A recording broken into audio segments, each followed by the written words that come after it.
Hello, and welcome to 5 Minute Math. Today we are looking at parent functions. This is 8.7c Readiness Practice, the intermediate version. If you are interested in exploring the 8.7c Readiness Practice for the proficient or advanced versions, or the Algebra 1 Readiness Practice for any other standard, you can find those by using the link in the video description. So we've got two different graphs here, and so this dashed line here, this is just your traditional basic quadratic function. F of x equals x squared. You notice it got shifted or it got transformed, and now it's to g of x. Okay, so this is g of x. It's represented by the blue line.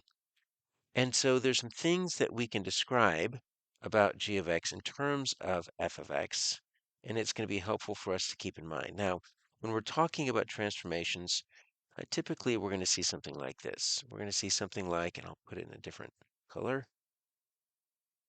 f of x equals a x minus h squared plus k. Now, each of those letters, a, h, and k, mean something, okay? So this is going to be a vertical shift or a vertical stretch, excuse me, or compression. So that a term, if it's on the outside, it's going to be vertical. If you end up getting that a term on the inside, right, that's going to end up being horizontal. It's going to do the same thing, but it's just going to kind of stretch or compress the width of that particular graph. So that's horizontal if you have it on the inside. This H, but those are going to be horizontal stretches or compressions. This is a translation. So this is a horizontal translation. Okay, so I'm just going to kind of make it like that. So it's different because it's not necessarily a stretch or compression. It's literally shifting everything. And then your K is going to do the same thing, but it's going to be a vertical shift, a vertical transformation by translating it up or down. So those are how we're going to describe g of x in terms of f of x, okay? So we're going to describe the horizontal vertical translations. Okay, so what happened horizontally? 1, 2, 3. Okay, so it shifted. So I'm looking at vertex to vertex. So we can say it shifted how many to the left? Oh, 3 to the left. And how many down? Once we got here, we went down 1, 2, and 2 down. Looks like we didn't necessarily stretch and compress, so there's not really anything in that a term, right? But there is going to be an h and a k. So what are the coordinates of the vertex of g of x? Well, that's going to be -3, -2. That's pretty easy. But now we need to write the equation of g of x in terms of f of x. Okay, so this is where you need a little practice. So what we're going to do is we're going to write g of x equals f, and then we're going to apply both the horizontal shift and the vertical shift. Okay, and so we're going to say x. Now, what happened? I went -3, so this is a -3. So if I end up doing this x minus -3, right? What's that going to end up being? It's going to end up looking like x plus 3.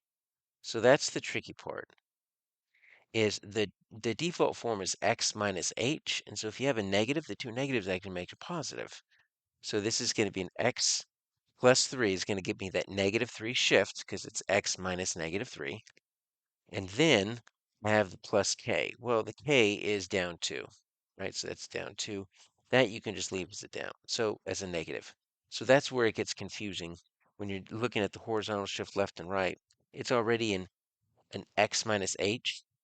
So in order to make it a negative shift, it ends up looking like a positive. So that's going to be your answer with these right here. Number 2, no visual, but we have everything we need with this equation right here.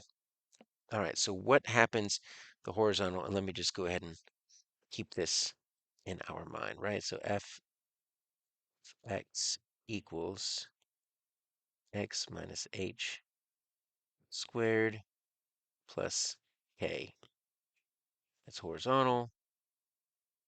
It's vertical. We don't really mess with that a too much, but it's there, and it can stretch or compress the actual graph.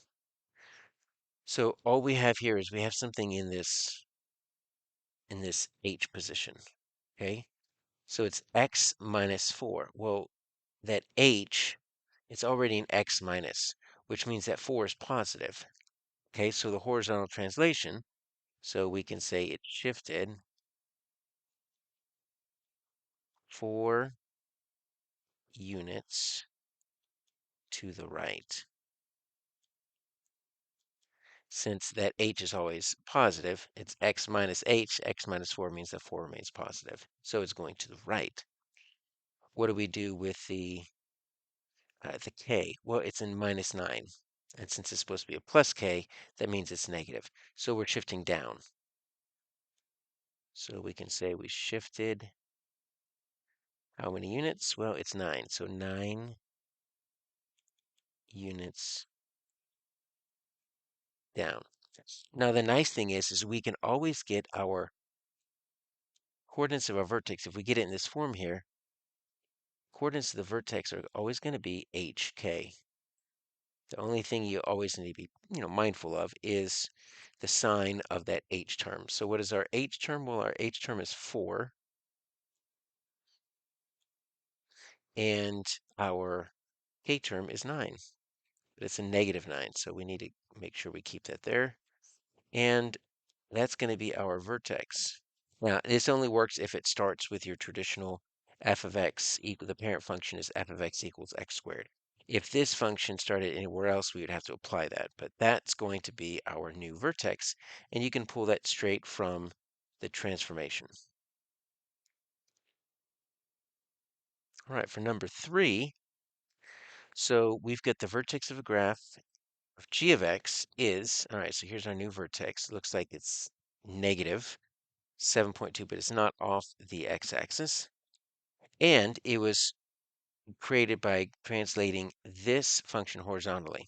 All right, so remember, keep this in here. We've got x minus h squared plus k. All right, so g of x in terms of f of x. Well, f of x has got that x squared, so I'm going to take that x and I'm going to do something to it. And I'm going to say g of x equals, there's no a term. It didn't talk anything about a vertical stretch or compression or horizontal stretch or compression. So I'm just going to say x. Now, it's at negative 7.2. So if I do x minus negative 7.2, it's going to end up being x plus 7.2. So I need x plus 7.2. And we'll say that's f of x plus 7.2. So that's going to be my equation. And that's going to give me my negative horizontal shift. Now, if it's further transformed by shifting it 6.5 units down, what are the coordinates of the new vertex and what is the equation? Let me write the equation first. I'm just going to copy this down. It's going to be g of x equals f of x plus 7.2. We deal with our vertical translation in this k, and it's down, so it's going to be negative 6.5. Now, what do we don't need that last one right there. So let's take that. Now, what is going to be our vertex? It's going to get tricky because you're going to want to think your x value is 7.2. But remember, it's really a x minus negative 7.2, which means my h value is actually negative 7.2. You have to see that within that parentheses. And then it's negative 6.5. That's a little bit easier. You have to make sure you keep that negative in that h term.